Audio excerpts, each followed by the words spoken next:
Hi, Andreas from ST3D. Is 3D printing for everybody? No, I don't think so. If, for example, you want a picture on the wall and you ask someone to do it, then definitely it's not for you.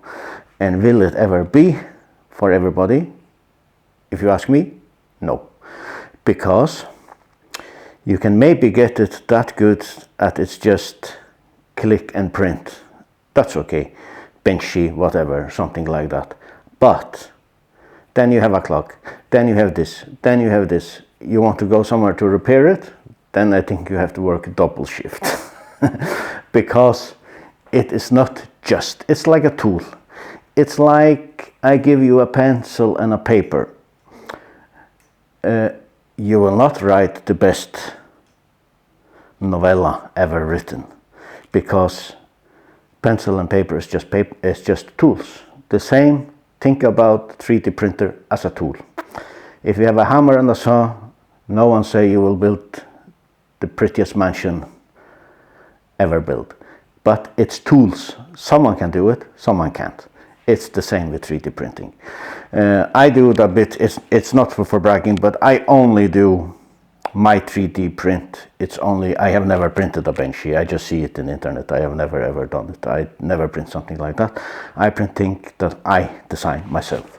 We can take a look first at my ukulele. It's an ukulele.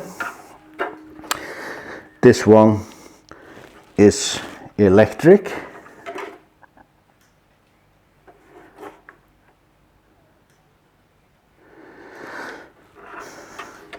Sounds super good. Acoustic electric.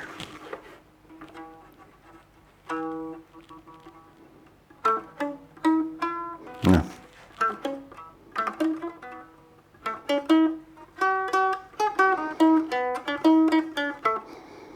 No, now it's out of tune, but okay. It plays very good. I design and print. This is also my design. It's an electric violin. I have it in two different designs. This is with homemade electronics. And the other one is not finished yet, but I have a lot of them. Some are finished and some are not. This is, then I have a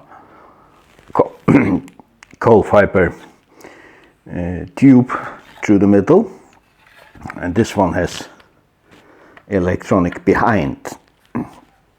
This is maybe easier for, because you can have headset and everything to this one. And of course I also print the stand for it, like this, there,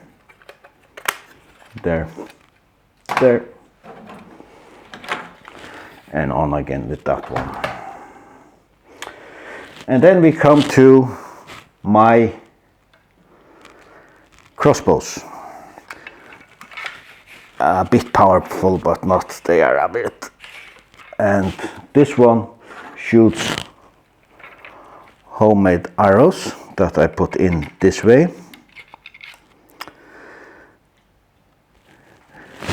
And then I have my high-tech one. This one here, and now it's just, this one is a tool for measuring feet per second. And this one shoots with 130. That's not super fantastic, but it's not low either. It's okay. And this one is a bit different, because as it is now,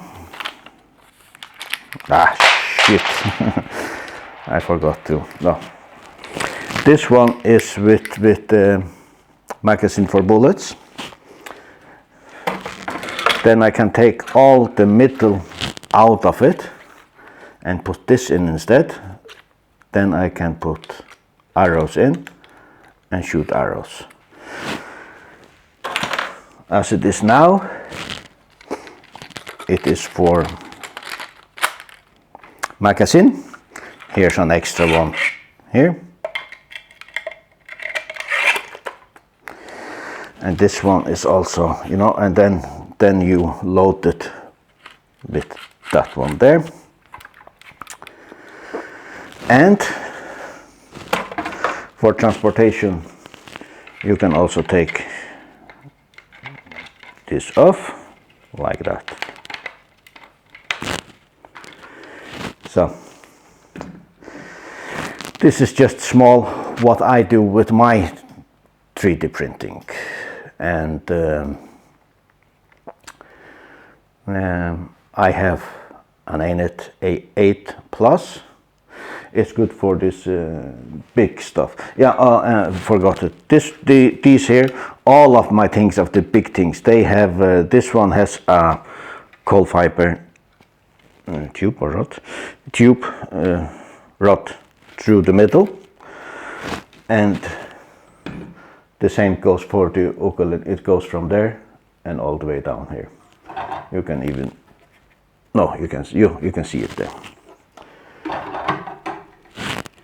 So all of these things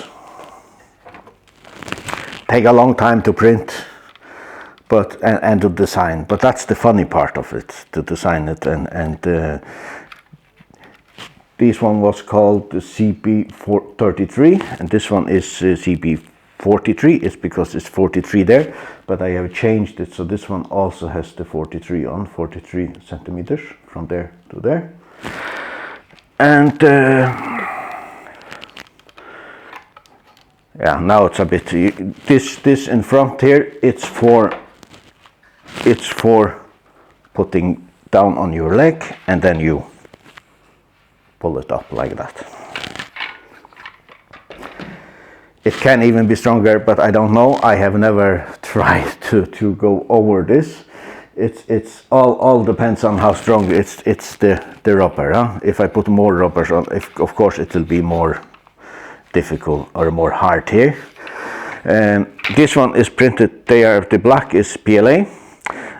The blue here is PETG, because it has to be a bit of bending in it, huh? Small bit. So that's why I say 3D printing is not for everybody, but try it. Is it something for you? But if you can't do a do-it-yourself kit, then it is not for you. Because if you buy a finish printer, then you will never know how it runs, how it's put together. Because one thing is 100% sure, there will be a problem. They are not like plug and play, even if they say it's that's no, it's not. You have to do things. It's not difficult, but it's things you do. It's like when you have a motorbike, you also have to adjust this and this and this and do things. You can't go to the garage every time. That will be expensive. Then you have to have two jobs or whatever. Some things, if you have a hobby, you have to do it yourself. And that's also the fun part. If it was, I would not even be into 3D printing now, if it was something that everybody can do. Take for example, now I have flown a lot with radio-controlled airplanes and helicopters. Helicopters is a very, very difficult thing just to master it, to hover, stand still like this. Huh? Just to master that is the first thing in a helicopter, when you radio-controlled helicopter. To master that take like 3 months if you practice a lot. And it's very difficult to have it. You can't, you buy a drone today and then you say you fly. You don't fly it. You just point it in a direction, because you put it up. You can put it up here or 500 meters, wherever you put it up. Then you can take a coffee break. It will still hang there. If you have a remote controlled helicopter, you look away for 2 seconds, it's a crash, because you have to all the time do that. That's the fascinating thing about it. And it's the same with 3D printers. So now that was a short story long. Okay, bye.